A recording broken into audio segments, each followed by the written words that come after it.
Assalamu alaikum friends. Welcome to lecture 70 under analysis and interpretation. Today we are going to cover non-financial performance measure.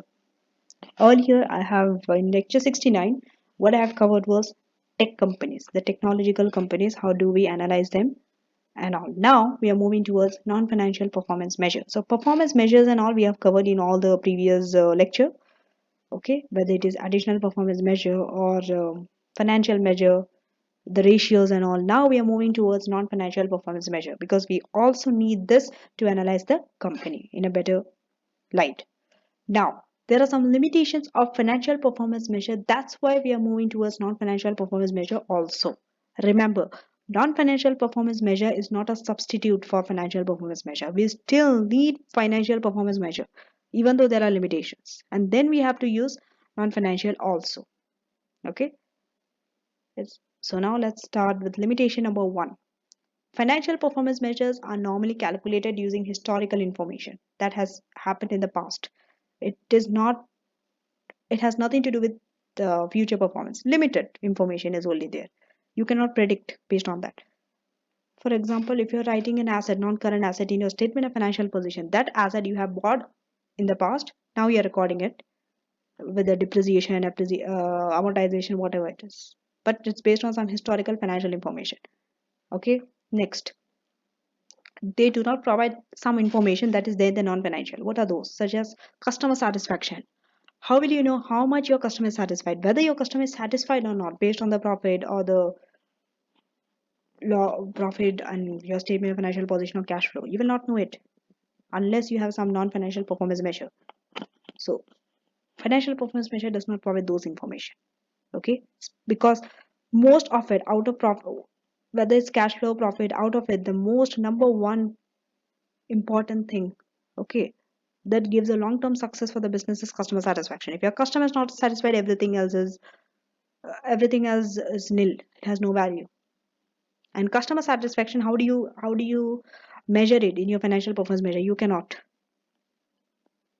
They do not give you. They just give you the profit and your cash flow and your assets, liabilities, and all those things. Now, there are concerns, okay, whether traditional financial reporting, they report the financial position and performance of tech companies, because earlier when we covered tech companies before this, we went through that limitations of financial position and performance. What did it do? It couldn't measure the tech companies properly. It couldn't give the value of the tech company accurately in the statements, financial statements.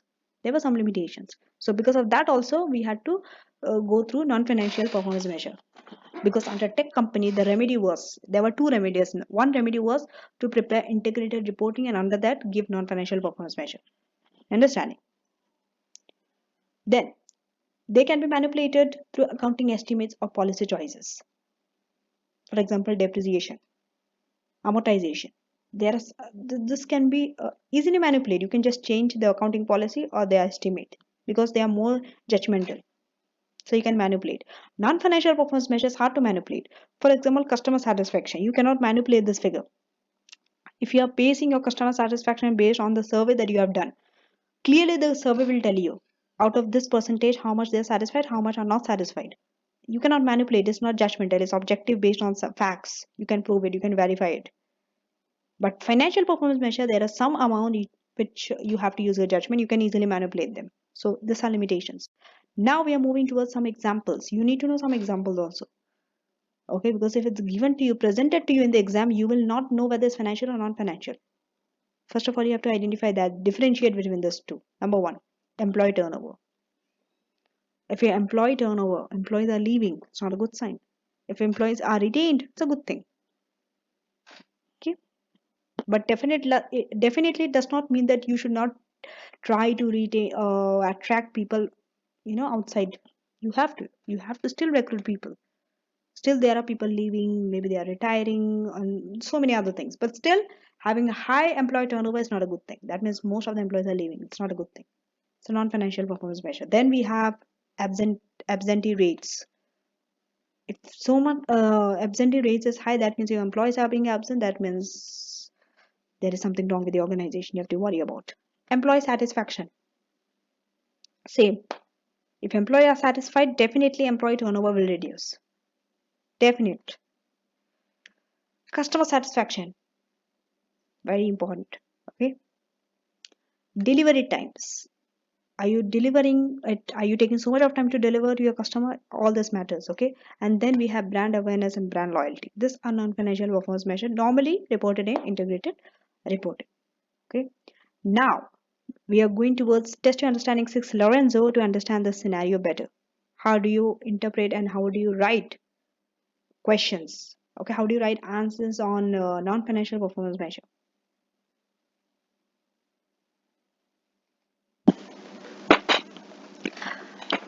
Test your understanding 6 Lorenzo. Okay, so let's read what the question says. Lorenzo develops and manufactures desktop and laptop computer. Profit after tax for the year ended 31st December 2001 is 5% lower than the previous year. Okay, so this is about profit after tax and it's 5% lower than the prior period. That means this year it's lower. Lorenzo discloses the following non-financial performance measures in its integrated report. Integrated report we are going to cover later in the later videos. Okay, for year ended 31st December 2001. So these are some non-financial measure. Okay, profit after tax is a financial measure. Okay, so they have given one financial measure, financial performance measure, PM, and this one are all these three are what they are non-financial. Okay, disclosed in the integrated reporting, because integrated reporting we basically use to present non-financial information. See, financial information, profit after tax, we'll get from the statement of profit and loss, or other items like assets, liabilities, we'll get from the statement of financial position or statement of cash flow. But non-financial, where do we get it? Integrated report is the it's a best place. Okay, so we have been given for 2 years, and now guys, you also need to know how to read financial figure, even though it's non-financial performance measure, but in terms of number that is given to you or the ratios, you need to know how to read. Okay, most of the students, they don't read because they are like, what is there to read, it's number. But while you are reading also, okay, try to see the trend always. It saves your time later on. For example, fault per thousand sales. Now I can see that in 2002, in 2001 compared to 2000, there is a decline in the fault. It's a good sign. Okay, it's a good sign. Happy face. Second, customer service helpline also declined from 4.2 minutes to 1.5, because we always want our time to reduce when it comes to waiting time. Okay, relating to the customer service helpline. This is also a good sign. Again it declined, so you can put an arrow somewhere or you can annote somewhere that that's a good sign, or it's declining or increasing. Okay, staff turnover also reduced, right? It became half almost in terms of percentage. Okay, so even though these are numbers here, you might be thinking, why number? Because it's non-financial. See, these things are non-financial, the item itself. Okay, but you need anyway, even for non-financial we need some number. Numerics has to be there for you to compare. Okay, whether there has been decline or increase or whatever it is. Okay, like item things like fault is a non-financial factor, but how much it fell down, if out of the 1,000 sales, that you have to put it in terms of number. Okay, same like customer service helpline, it's a non-financial factor, but how much it reduced in terms of minutes. Staff turnover also in terms of percentage, how much it reduced in terms of percentage. Otherwise you will not understand if they give you staff turnover it declined or staff turnover it increased. Without figure, it's hard to for you to measure how much it changed or increased or decreased. Okay, and there's a star mark if you see here after the staff turnover. Whenever they give you a strike or star mark or something like this, make sure that you go down and read it, what it means, how it is calculated. So staff turnover is calculated levers divided by average number of employees into 100.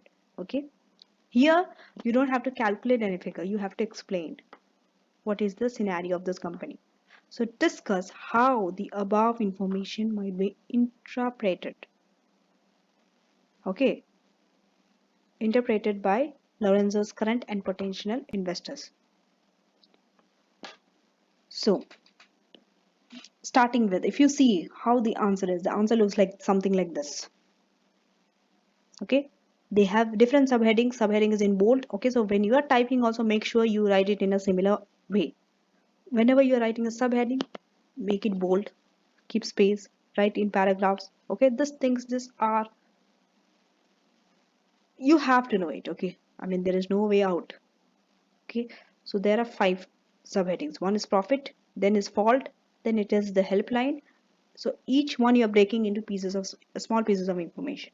Okay, separate subtopics, and then you are explaining. Then summary and further information if it is required, like final summary, like.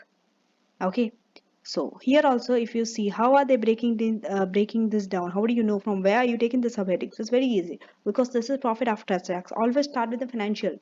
Whenever you have to analyze a company, always start with the financial, because financial less you need to do calculations are there, and it's easy also to interpret in terms of calculations. Okay, so financial factor is only one, profit after tax.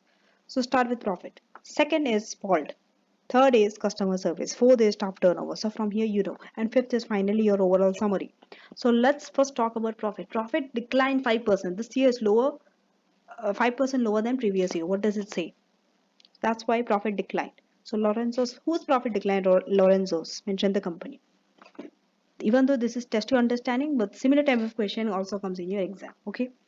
So Lorenzo's profit declined. If it declined, don't just say declined. If it declines, what is the impact on the stakeholders? It will be concern to the investors.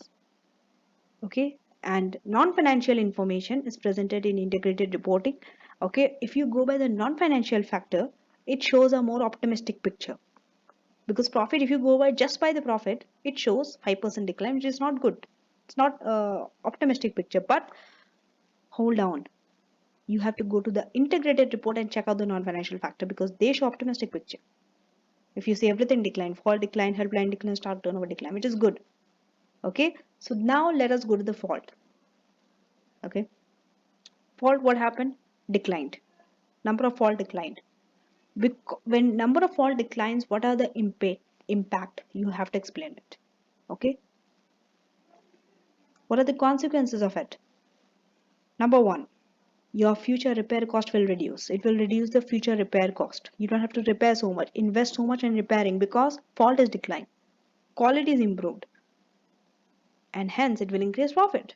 Because if cost reduces, repair cost reduces, profit will increase. Okay, and fewer fault also means customer satisfaction. Customer will be more satisfied now, and because of this, it will generate a brand loyalty. More than you can even write more things which is not mentioned in this answer. Okay, or you might not think about all of this, maybe one or two. Okay, but whatever comes to your mind, you need to write about it. Okay, don't write too much, but 2 to 3 points is enough under form, that this will increase the profit, it will improve the customer satisfaction, brand loyalty will increase, all those things. Okay, so brand loyalty means customers will repeat purchases. Okay, all those things you can write. Because it's non-financial, so you have to discuss more, not calculation part. Helpline also it reduced. Okay, waiting time is reduced. Now make sure that when something is happening somewhere, increase or decrease, make sure that you are able to link it with this and this, or even with the profit. As to say, but profit is a financial factor, so we'll not talk about it, but make sure that you are able to link with fault or staff turnover, because if something somewhere is improving, it that benefit will be enjoyed by the others also. Okay, other areas also. So for example, we saw fault reduce because of fault, could be right, because number of fault reduce, helpline also will reduce the waiting time for helpline. When do you need help? When your fault is too much, when you're making too much of mistakes. But when that fault is reduced, helpline also will reduce. So you can see the two places, impact on fault and helpline.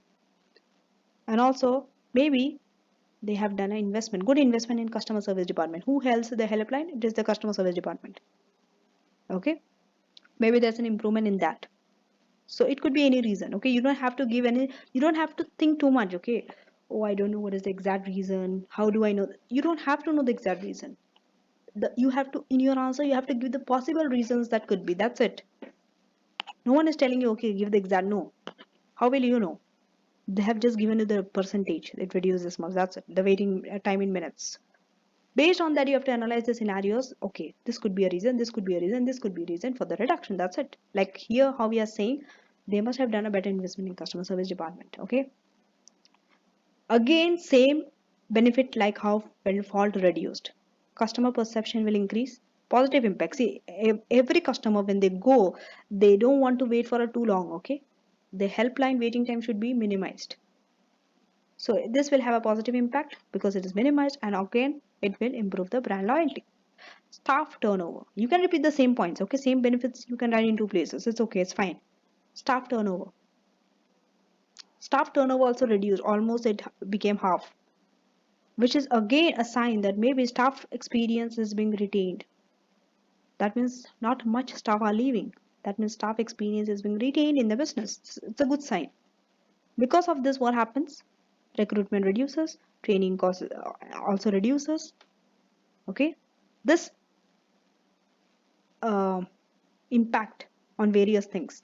When staff turnover is reduced, you can find out from your other studies also. You must have studied earlier, and come on, I mean, for this things you don't even have to rely on any textbooks or anything, or you don't have to ask me from Miss from where do we get these answers. Okay, these are your general common sense. Even from your common sense you'll be able to answer it, that if staff turnover is reduced, recruitment will reduce, training cost will reduce. Okay, um so more our experienced staff.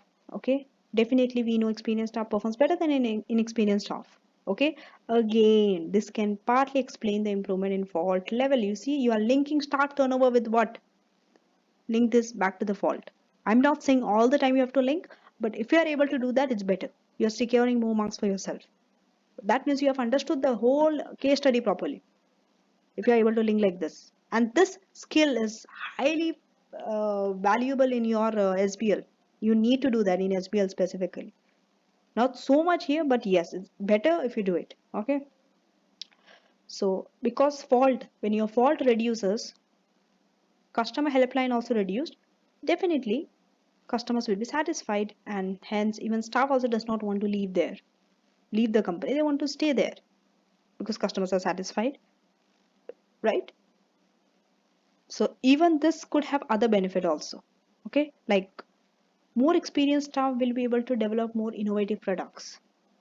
Okay, now finally summary, and whatever the information you write under each, maybe some might not be there in the answer which is given to you. Does not, do not panic so much. Okay, does not mean you're wrong, you might be right. Okay, but make sure that you get it marked by someone else to know whether it's correct or not.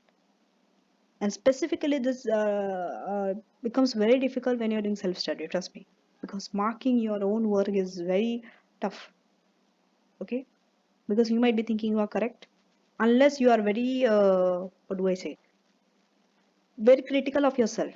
You know, you always want the best, you want to have that, you keep a standard for yourself, that this is the standard, this is the quality of my answer, I want to improve to this level, and it has to be up to this level. Then you might be working harder and harder and harder, but not most of the cases. You need someone, okay, to mark your answers and tell you that this is right or not. And trust me, it's not possible, guys, for a tutor also to mark each and every answer of a student and give you the feedback. It's not. The reason I'm mentioning this here in this video is because I have been recently I've been getting so much of request to mark answers, and honestly, it's not that I don't want to do it, but we cannot do it. I mean, we have so much to do. Okay, it's not possible to mark each and every answer. Yes, some major answers maybe it could be marked, like a past paper you're doing, maybe one question. For example, under group accounting, okay, if you tell me to mark, or you have done 10 questions and you're telling me to mark all the 10 answers, not possible. Maybe I can mark one or two, and then overall you can replicate whatever I've told you for the other answers questions as well, because it's the similar type of questions, you're understanding. So it's not possible to mark each and every question, not me, it's with other tutors as well. They cannot mark each and every question of yours. So the job is up to you. Okay, you have to do, but maybe one and two, maybe in the starting just to guide you, and maybe if you want to know your progress later on, maybe there are time periods in the intervals they can mark, but regularly it's not possible, trust me. Especially the P level papers, it's not at all possible to mark each and every. So please do not become disheartened and do not feel bad, it's nothing to feel bad about. Okay, that we are not marking, it's not possible. Okay, that's what I just want to mention here. Okay, so coming back to the topic, summary and further information. under this overall. So in conclusion, it's like a conclusion. Always try to give a conclusion overall. Okay. So this is very important. Non-financial information that is there in the integrated reporting is very important for their future prospect. Because based on this, just if you go by the profit, that profit decline 5%, it's not a future prospect is not good. It's not fair enough. You have to deal with both. You have to balance both financial and non-financial factors like that. Okay. So just if you go by the non-financial information, also make sure is it being compared with other entities in the same sector. You have to check that. Ask this question. You have to see. And also they may question the reliability of this disclosures also. Even if you are given this non-financial under integrated, still there's a question of reliability for the investor. Why? Because who knows, assurance is not provided for this. Who knows whether it is being audited or not? So if it's being audited, or an assurance practitioner has given assurance on it that this is reliable, then it's okay. You can rely on it and make a decision. Okay, so that's it for Dutch Understanding 6 and your non-financial information. So that's it. And upcoming next is impact of ethical, environmental, and social factor. Thanks for watching and see you in the next video.